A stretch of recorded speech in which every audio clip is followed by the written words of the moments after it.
got Sam Perkins joining us and Candace Parker with us here. Buddy, good to see Good to you. work Sam, with all of you Big Perk. Sam, UNC legend. I wore the Carolina blue for you. I see. It's Yeah, nice. where's your orange? Come on. We're not in Tennessee campus. I'm just saying. It doesn't matter where we are. We're #1 now. We're supposed to wear it all the time. All right, so let's talk about women's college basketball. No. Sam, North Carolina is known for its hoops, right? Right. And you playing at UNC, I've been told, by the way, by Brendan Haywood, who I work with every day, you have to say UNC legend with everybody who's played there. What does this weekend mean to the people of North Carolina who are so passionate about their hoops? Well, first of all, you're in Michael Jordan's territory, I guess. So I'm thankful that I'm here in heaven, I guess, because he's on a plateau that I can't even reach. But I think it's awesome because of the fact that, I guess it was supposed to be here some time ago. 2 years ago. Yeah, and so now that they have a chance to do it again, they're going to step it up and try to have the most exciting weekend of all All-Stars. But I think it's great for the fans, great for the Carolinas. I mean, it's something different, a break from college basketball, the Duke and Carolinas, the Clemsons, the Florida State, and all that stuff. So it's a good feel here, and so I'm glad to be part of it. Glad to be with your former coach? Yeah, it's my coach. Everybody don't know this was my coach. They just think he was a player, but this man was my coach. In Indiana, right? Yeah. No, we had a great time. I mean, he, Derek McKee, and Reggie Miller, they were so kind to me. That was my first gig. That was my first coaching job. And I still say we should have beat Philadelphia in that first round. We had them, but that was a good series. But Sam not only was he a great veteran, but he was a great leader for our team. When talking about Jermaine O'Neal, Jeff Foster, that group, he was great for that group. Sam, you got any good rookie coaching stories from Isaiah's first year? Nah, he was a cool coach. I mean, now he had some shoes to fill because he had Larry Bird was right there after him. Before him. So he came right in after. So his mentality was a little different. He catered to the veterans, though. Give them a break, give them rest. Thank God he came in, but at the same time, that rest was fully needed, much needed. So we had a good time. He was a coach. He was the exemplary coach that we needed, and we fit in well. He was a big shooting threes before bigs were shooting threes.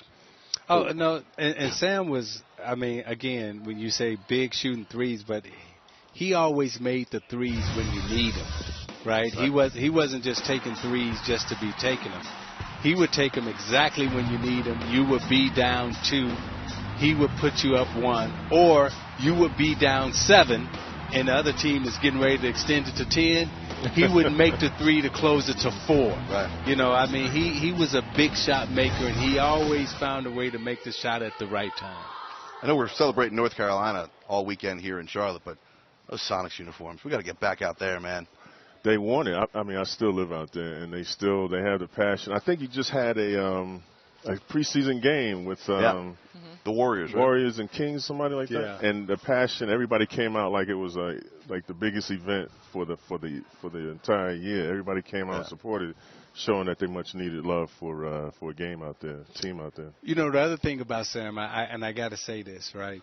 And we was talking about this the other day because NBA players now today, Candace, they get days off, they get rest.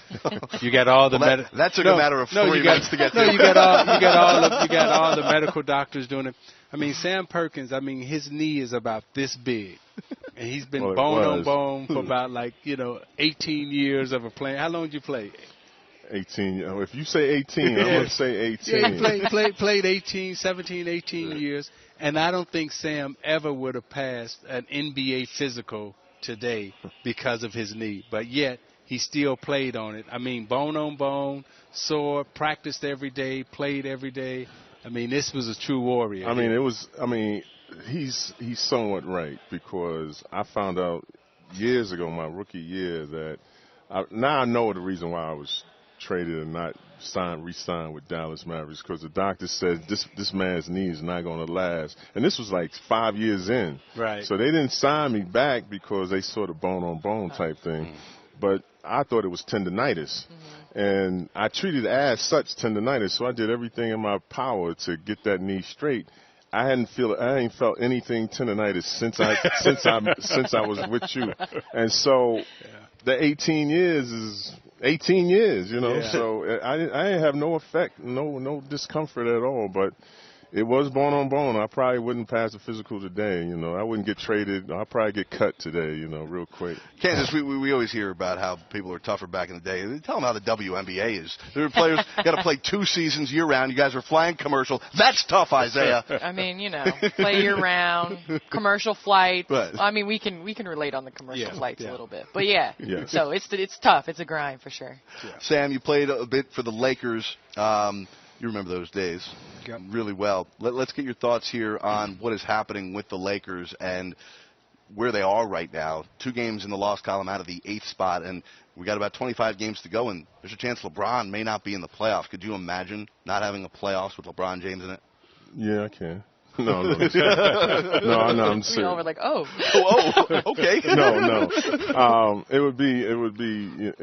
wouldn't be right if he wasn't in the playoffs. But I remember the Lakers one time when I was there, we didn't make we were out of the playoffs, and it was uncanny for us not to make the playoffs because the Lakers are always in the playoffs. But that preceded me, but.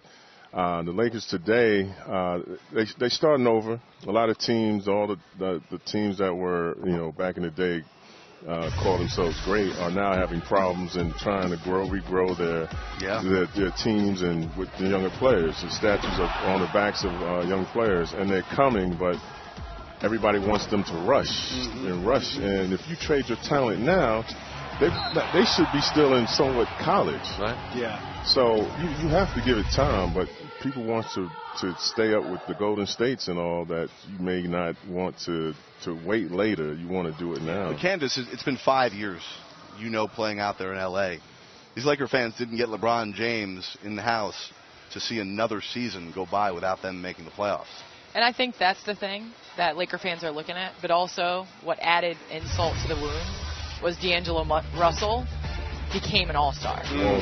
And when that happens, with the Lakers, you're looking at from top to bottom, all right, so what are the decisions now? Right. Where are we going into this summer? I mean, they were sitting at 4th in the West, 25 games into the season, and then they got bit by the injury bug. So we've seen what they're capable of doing. But Zeke and I were talking about this earlier. Do you really want to make the playoffs and get into the 8th seed? Is that really an accomplishment? Yeah. Right. Well, what's the alternative? Because the lottery pick that they would get would be marginally better. But you're getting into we always talked about them avoiding the path of a Golden State Warriors. Right. So you're making the playoffs into that 8th seed. I think that they try to aim a little higher. Obviously, their strength of schedule is not favorable towards them the second half of the season. But I don't doubt LeBron James, and I don't think many other people do. So I think they'll be in the playoffs, but it's just a matter of can they get that good position in that 6th, 7th spot. That pour a little more salt in the wound to what you were talking about. You've got D'Angelo Russell averaging 20. You got Lou Williams averaging 20, who's on the Lakers. You got Julius Randle doing what he's doing. Brook Lopez doing what he's doing in Milwaukee. There's a lot of decisions that were made to let guys walk. We're having a lot of success right now. Absolutely, and those are things that you look back as part of management, and then you have to do the self-critique, you have to do the self-evaluation, and you have to say, where did we make a mistake at, and why did we make those decisions, and can we correct those and not make them again? But when you name those 3 players, they're doing well in other places, and those systems may fit them. However, there's no denying that the talent those 3 have, and could they help this current Laker team? Absolutely. Well, that's why my point is that you may rush to judgment too quick. Yes. You may have talent there, and because of something that happened not pertaining to basketball, you say, well, I'm going to make a decision now because we want to catch up with this team and that team. But you should just sit back and let it fall into place and let these young guys grow into a team, and then make choices then and see what comes up. But I'm glad they didn't push the button on Anthony Davis, because you would have had your whole team all, discombobulated now, and all of a sudden. I thought New Orleans should have taken that Laker deal. I mean, they were getting basically 5 starters. If I'm New Orleans, I'm sitting there. You would have got youth. I got my youth, and I got a guy who is saying I don't want to be here, and I'm going to walk away from you next year regardless. So it's a debacle now. So I'm gonna take some players that want to play for me, that want to be here, that's young, energetic, and I can grow with them. So what would the Lakers would have done in return? They would have got Davis, and then they have to form a team again. Then they got to form a team, and I would think if the Lakers would have got Davis at this point in time in the season, you got Davis and LeBron, and you give me those other 5 players, and I still got Drew Holiday and everything else. My team better than yours, even though you still got Davis and LeBron. My team is better than yours, right. But you got 2 better players than I got. Right. But I think my team still can beat your team. Well, that goes back to Russell, who's an all-star now, and you should have just kind of waited on him just a little bit more because you drafted him and you had belief in him, and then because of something unpertaining to basketball, you get rid of him. And now he's a premier all-star now, which is you're making a decision on guys that are 19, 20 years old. Yes. At 19 and 20 years old, you're not half of, even as a man, just developing into a person, a player, whatever. I do agree with you in terms of just now I think even we make decisions on players a little bit too quickly in their career. Right. You know, Candace, we went through this at Indiana because that was part of the transition. When Larry left, a lot of the veteran players retired. Rick Smits, Mark Jackson moved on, Chris Mullin, and we had to remake the team, but we had to remake it with younger players. So we ended up trading Dale Davis, get Jermaine O'Neal, had to wait on Jermaine O'Neal. You had to wait on a Brad Miller. You had to wait on a Ron Artest. You had to wait on those younger guys. But they developed into being a very good basketball team. Right. And then they changed their name, some of them. Meta World Peace. Meta World Peace. Sam, we appreciate you joining us here. It's been fun chatting with you, and I hope you enjoy the weekend here back in North Carolina. Oh, no doubt. I'm gonna try to enjoy it to the fullest, and give it my all. Give it your all. Like I'm playing. Give it your all? I'm gonna give it my all to have some fun. Well, that won't be difficult to do. I can promise you that. Sam Perkins, we appreciate you joining us here. Give it my all? Give it my all. Candace, you start giving it your all. No, he still got the padded player answer. You know, give it my all. 100%, both teams play hard. I'm only here so I don't get fined. Anything.